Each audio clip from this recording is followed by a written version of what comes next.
ಇತಿಹಾಸ ಪ್ರಸಿದ್ಧ ಪುತ್ತೂರು ಮಹತೋಬರ ಶ್ರೀ ಮಹಾಲಿಂಗೇಶ್ವರ ದೇವರ ವರ್ಷಾವಧಿ ಜಾತ್ರೋತ್ಸವ ಯಶಸ್ವಿಯಾಗಿ ನಡೆದ ಹಿನ್ನೆಲೆಯಲ್ಲಿ ಕೃತಜ್ಞತಾ ಸಮರ್ಪಣೆ ಮತ್ತು ಅಭಿನಂದನಾ ಸಮಾರಂಭವು ದೇವಳದ ನಟರಾಜ ವೇದಿಕೆಯಲ್ಲಿ ನಡೆಯಿತು. ಸ್ವಯಂ ಸೇವಕರಾಗಿ ಭಾಗವಹಿಸಿದ ತಂಡಗಳು ಮತ್ತು ನಿತ್ಯ ಕರ ಸೇವಕರಿಗೆ ದೇವಸ್ಥಾನದ ಸಮಿತಿಯಿಂದ ಶಾಲು ಹೊದಿಸಿ ಗೌರವಿಸಲಾಯಿತು. ಕಾರ್ಯಕ್ರಮದಲ್ಲಿ ಅತಿಥಿಯಾಗಿ ಭಾಗವಹಿಸಿದ್ದ ಶಾಸಕ ಸಂಜೀವ ಮಠಂದೂರು ಅವರು ಮಾತನಾಡಿ, ದೇವರು ಮತ್ತು ಭಕ್ತರು ಸಂಭ್ರಮಿಸಿದ್ದಾರೆ. ಅದಕ್ಕೆ ಕಾರಣ ಸೇವಕರು. ಸ್ವಯಂ ಸೇವಕರನ್ನ ಇಂತಹ ಸಂದರ್ಭದಲ್ಲಿ ಕೃತಜ್ಞತೆ ಮತ್ತು ಅಭಿನಂದಿಸುವುದು ಉತ್ತಮ ಕೆಲಸ ಎಂದರು. ಕೋವಿಡ್ನ ಮತ್ತು ಮಳೆಯ ಮಧ್ಯೆ ಅಂತ ಹೇಳ್ಬೋದು, ಒಂದಷ್ಟು ಆತಂಕದ ನಡುವೆ ಒಂದು ಸಡಗರದ ಸಂಭ್ರಮದ ಜಾತ್ರೋತ್ಸವ ನಡೆದಿದೆ. 2 ವರ್ಷ ಕೆಲವರಿಗೆ ಮಹಾದೇವನನ್ನು ಕಾಣುವಂಥ ಸುಯೋಗ ಸಿಗಲಿಲ್ಲ. ರಥೋತ್ಸವದಲ್ಲಿ ಭಾಗವಹಿಸುವಂಥ ಅವಕಾಶಗಳು ಇರಲಿಲ್ಲ. ಕಟ್ಟೆ ಪೂಜೆಯಲ್ಲಿ ಕೂಡ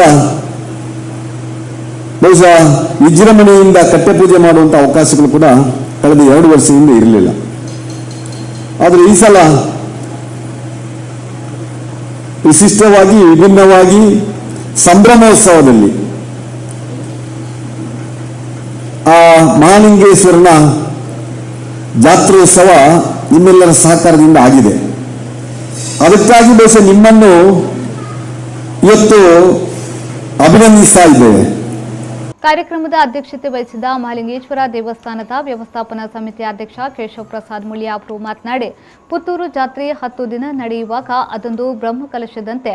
ಈ ನಿಟ್ಟಿನಲ್ಲಿ ತಂತ್ರಿಗಳ ನೇತೃತ್ವದಲ್ಲಿ ಸ್ವಯಂ ಸೇವಕರು, ನಿತ್ಯ ಕರ ಸೇವಕರು ಸೇರಿದಂತೆ ಊರಿನ ಭಕ್ತರ ಸಹಕಾರದೊಂದಿಗೆ ಪುತ್ತೂರು ಜಾತ್ರೆ ಅಭೂತಪೂರ್ಣವಾಗಿ ನಡೆದಿದೆ ಎಂದರು. ಒಂದು ಹೇಳಿಕೆ ಇದೆ, ಜಯ ಇರುವುದು ಹೊಸತನದಲ್ಲ, ಜಯ ಇರುವುದನ್ನೇ ಹೊಸತನದೊಂದಿಗೆ ಮಾಡುವುದರಲ್ಲಿ ಅಂತ.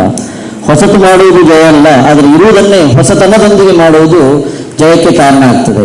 ಹಾಗೆ ನಮ್ಮ ಈ ಕಾರ್ಯಕ್ರಮ ಜಾತ್ರೆಯಲ್ಲಿ ಏನಾಯಿತು ಅಂತ ಹೇಳಿದರೆ, ತಮ್ಮೆಲ್ಲರ ಸಹಕಾರದಿಂದ ಪ್ರತಿಯೊಂದು ವಿಚಾರದಲ್ಲೂ ಅಲ್ಲಲ್ಲಿ ಅಚ್ಚುಕಟ್ಟತನವನ್ನು ತಂದದ್ರಿಂದ ಜನರಿಗೆ ಸಂತೋಷ ಆಗಿದೆ. ಜನರು ಬಹಳಷ್ಟು ಜನ ಫೋನ್ನ ಮುಖಾಂತರ, ಪತ್ರದ ಮುಖಾಂತರ, ಹಾಗೆ ಫೇಸ್ಬುಕ್ಕಿನಲ್ಲಿ ಆಗಲಿ ಸೋಷಿಯಲ್ ಮೀಡಿಯಾದಲ್ಲಾಗಿ ಈ ವಿಷಯವನ್ನು ಹೇಳ್ತಾ ಇದ್ದಾರೆ.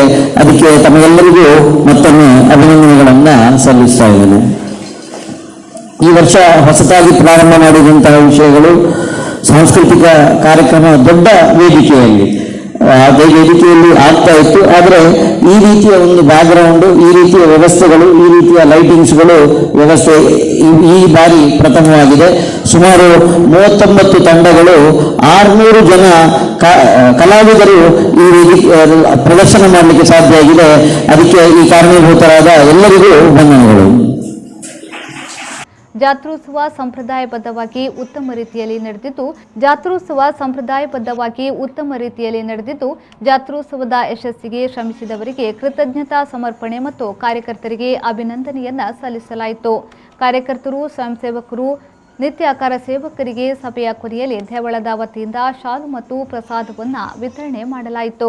ನಗರಸಭೆಯ ಅಧ್ಯಕ್ಷ ಕೆಜಿ ವಂದರ್ಜೆ, ಜಿಲ್ಲಾ ಧಾರ್ಮಿಕ ಪರಿಷತ್ನ ಸದಸ್ಯ ಮುಳಿಕೃಷ್ಣ ಹಸಂದಡ್ಕ, ದೇವಳದ ವ್ಯವಸ್ಥಾಪನಾ ಸಮಿತಿಯ ಸದಸ್ಯರಾದ ರಾಮಚಂದ್ರ ಕಾಮತ್, ರಾಮದಾಸ್ ಗೌಡ, ಡಾಕ್ಟರ್ ಸುಧಾ ಎಸ್ ರಾವ್, ಸದಸ್ಯರಾದ ಬಿ ಐತಪ್ಪ ನಾಯ್ಕ್ ಮತ್ತು ಬಿಕೆ ವೀಣಾ, ದೇವಳದ ಕಾರ್ಯನಿರ್ವಹಣಾಧಿಕಾರಿ ನವೀನ್ ಕುಮಾರ್ ಭಂಡಾರಿ ಉಪಸ್ಥಿತರಿದ್ದರು.